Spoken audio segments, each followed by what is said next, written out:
જય માતાજી, જય શ્રી કૃષ્ણ, જય શ્રી આરામ દોસ્તો। જો કેવી રીતના આરામ કરે છે અહીંયા બે કબૂતર અને બીજું એક કબૂતર વहाँ પેલું ખાય છે। જો એ વયું ગયું, હવે પાછું આવશે વળી 2-5 મિનિટ માટે, બરોબર।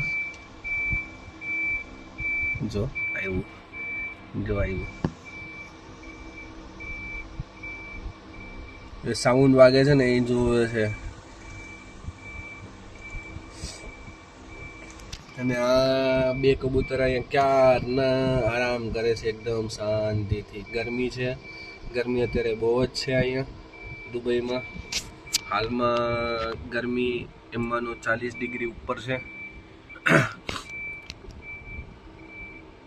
તો જો આરામ કરે છે, એના માટે કબૂતર માટે પાણી બાણીને ત્યાં મૂક્યું છે, ના ખાવા માટે પણ મૂક્યું છે। તો જય શ્રી આરામ બધાને।